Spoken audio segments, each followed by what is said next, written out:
নতুন যখন সংসার শুরু করলাম তখন সকালবেলা ঘুম থেকে উঠলেই মনে হতো যে আজকে কী রান্না হবে, কোন তরকারির কম্বিনেশন দিয়ে কী রান্না করব, কোন তরকারির সাথে কোন তরকারি যায়, অনেক কিছুই জানতাম না, বুঝতামও না। মানে টেনশন হতো সকালে ঘুম থেকে উঠলেই যে কী রান্না করব।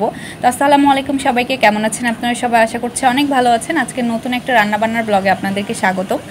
আজকে রান্না করছি গরু মাংস, মানে কলিজা বেশি আর কি, কলিজাই বলা চলে, যে কলিজা গরু মাংস রান্না করছি। আর সাথে থাকছে পটল চিংড়ি।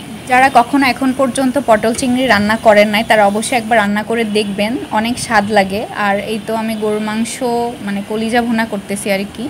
রান্না করার তাড়াহুড়াতে আমি পটল চিংড়ির রেসিপিটা নিতে পারি নাই, বাট এটা হচ্ছে আমার পটল চিংড়ির লুক।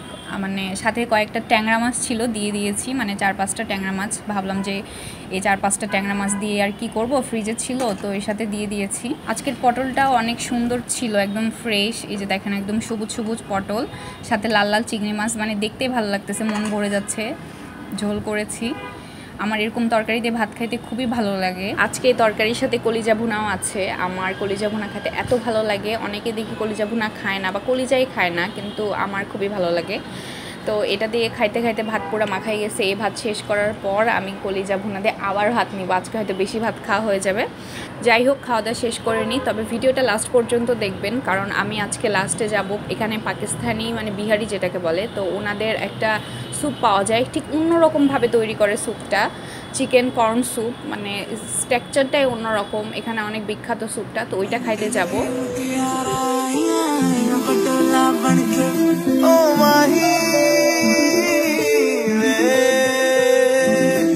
খাওয়া দাওয়া শেষ করে জানলাতে বসলাম। আমি মেইনলি প্রতিদিনই এই জানলাটাতে বসি বিকালের দিক করে, কারণ এখানে অনেক ধরনের সিনারি দেখা যায়। এই যে চকিটা ফেলা আছে এখানে, মানে আজকে দেখা যাচ্ছে যে পিচ্চি পাচ্চির কাজগুলো মানে আমার দেখতে খুবই ভালো লাগে।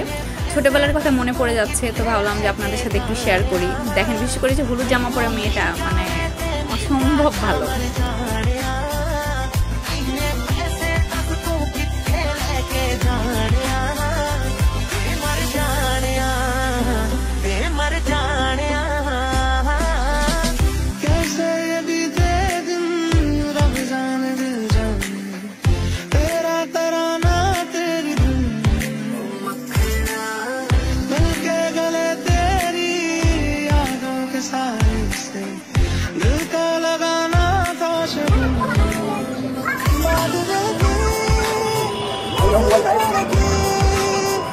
$40 করে বাটি স্যুপ।